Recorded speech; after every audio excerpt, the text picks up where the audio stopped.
What's going on, guys? Mark Fleetwood here from Old Line Fishing, and today I'm bringing you our inaugural video for the channel. Our channel is primarily comprised of 3 individuals who decided to come together to try to make this happen. We're going to work very hard for this. We're going to try to bring you very quality content, high quality content I should say, as much as possible. Really looking forward to trying to make at least a video, hopefully 2 a week. But we're going to be looking to fish throughout all of the Old Line State, which, in case any of you guys didn't know, is Maryland.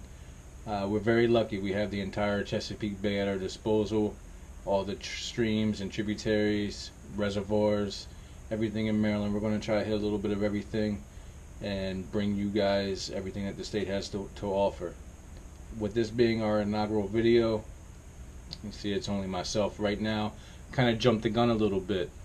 We were planning on saving our inaugural video for opening day at Loch Raven, which is next Friday, April 7th. However, while I was prepping for the fishing trip, I was thinking to myself, why don't I try and start off with a video of breaking down maps, trying to break down a lake. So like I said, we're going to go to Loch Raven Reservoir.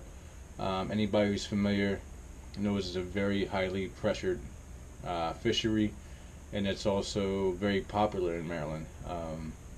It is one of the only reservoirs in the state that offers boat rentals. So you can go there, rent a boat for the day. It's like $50. You get it from 6 a.m. to 6 p.m. and you can pretty much fish all day on this reservoir. However, with it being a reservoir that is comprised of drinking water for the city of Baltimore and I believe the surrounding areas in Baltimore County, there is no gas motors allowed. So everything is done by trolling motors on the rentals. There are a lot of guys who are reservoir runners. They put a lot of money into boats, get the electric outboards, the ray motors and stuff like that, and they can fly up and down this reservoir and pretty much fish the whole thing. But when you're fishing from a rental, you have to really kind of compact your area. You have to try to hit very isolated spots, and you can't really go from one side of the lake to the entire other side of the lake. You can, but you're spending a lot of time not fishing, which I think defeats the purpose. I'm trying to find spots where I know I can find pre-spawn fish. That's what I'm looking for right now. I'm going to be looking at Loch Raven Reservoir as a whole. First thing I want to do is just totally get rid of all dead water. For any of you guys not familiar with that term, dead water is water where you're not going to find bass. 99% of the time, not going to find any bass. I'm looking for the best water, the best areas, especially for pre-spawn, which is where I believe we're going to be come April 7th. Weather-wise, we've been looking pretty consistent. It looks like it's going to stay consistent throughout the days to come. Daytime highs relatively near 60 to 65 degrees, never really dropping below 50 at night, so that should level out the water temperatures as well. I'm hoping we get out there and I can see water temperatures between 55 and 58 degrees. That would be excellent if it's that warm. I'm hoping for anything above 50. Getting below 50 gets really tough, gets really slow. And I'm really hoping for an electric bite. I'm hoping for feeding fish, getting ready to spawn. The water's getting close to 60. That's excellent. Now what I have right now, I'm looking at Loch Raven Reservoir and avionics. I also have a paper topographical map that I use as a secondary reference. There are certain things that the topo map won't give me the way that Navionics does, and there's certain things that Navionics doesn't have that the old topo map does. And this topo map, I've had it since 2006, I believe. The old paper map shows a lot of hidden structure. Shows locations of old road foundations. Shows locations of sunken or flooded timber, flooded orchards, rock pilings, any of that kind of notable structure underwater that Navionics doesn't really show, unless someone has already gone in and put their own notations in there, which I've started to do here for Loch Raven Reservoir. I've started to put my own notations in, and I believe that becomes public for anybody who's looking at the reservoir through Navionics. So I'm going to go ahead and get in and take a look at the first big point that I want to fish. This is an area on the map where we have deep water coming from the main lake. I believe it's from the main river channel. It's something that I haven't been able to find yet for Loch Raven. I haven't found a map or any other piece of material that really shows where the main creek channel is, or the main river channel and creek channels into some of the other coves.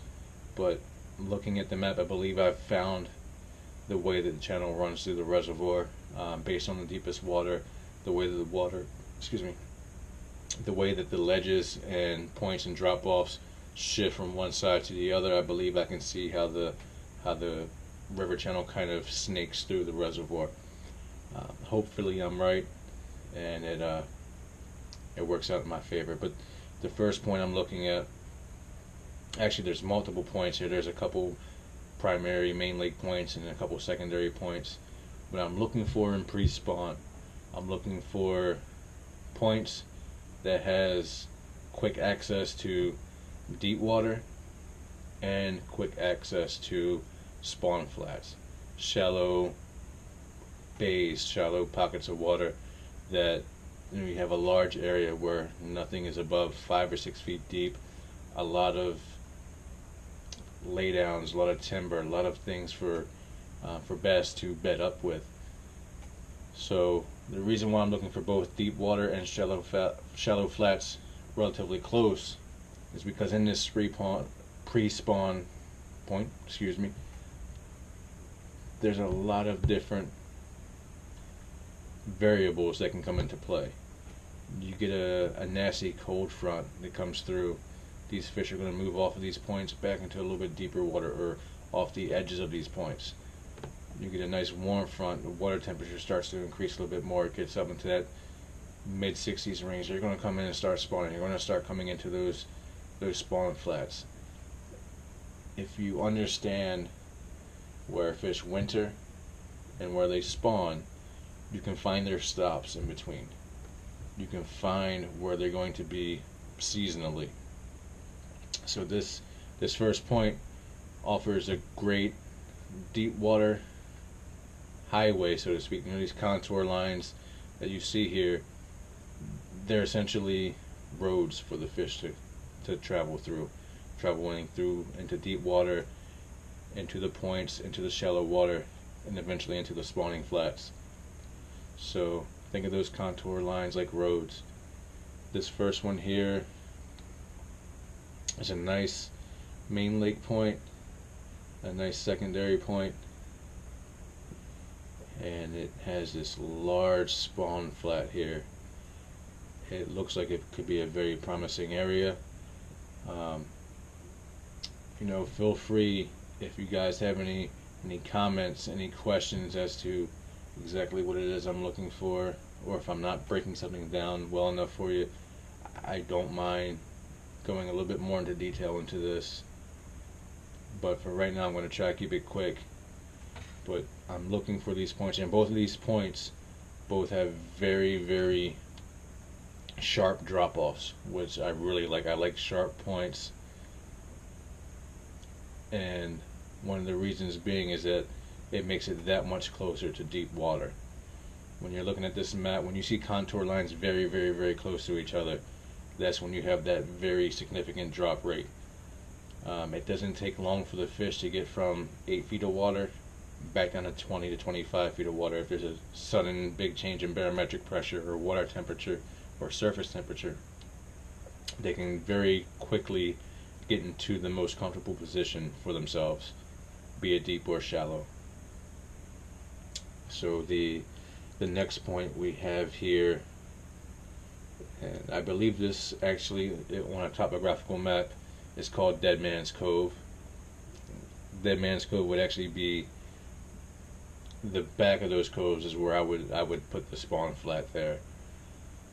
Very nice large bays, very shallow water, and it looks like the main river channel comes right up to this point and actually goes back into that cove a short ways, but enough to create what's called a saddle.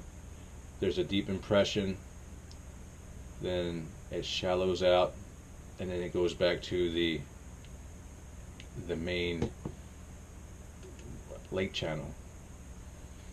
And saddles tend to hold fish because there's shallow water, deep water very close, and a lot of times if there's a little bit of wind, the bait fish will be blown across that shallower water into deeper water, and they'll sit right on those break lines and they'll sit and just pick off prey. So this spot really looks very promising. Deep water running through the middle of this cove, big shallow spawning flats in the back, north and south area of the cove, and then you have a large main lake point with some structure that I've actually plotted here. I believe it's some wood on the north point and a bit of foundation on the center of the point, which both look very good, very promising spots. You have the north point, a couple of what we call secondary points inside of that, on the inside edges of the cove, and there's a little island here that actually creates another secondary point right where this saddle is. So it seems like there's a lot going on here, and that's something that I'm really looking to focus in on. I want to find spots that are close, that have a lot going on, where I can find flats, sharp points, saddles, spawning bays, deep water. When you have something like this area here, it looks like it has every possible aspect that you could look for when bass fishing. Be it a cold front, you drop back into a little bit deeper water, the water warms up, you drop back a little bit more towards the shallow spawning flats. This just really seems like a spot where you can get on a bite, you can hammer it down, and then it's repeatable. You catch one fish, maybe it's luck. You catch two fish, you've developed a pattern. As long as you remember how you caught the fish, where you were at, what you were doing, how you were retrieving, if there was any structure, any drop off, any stumps, any grass, rock bottom, whatever the case may be.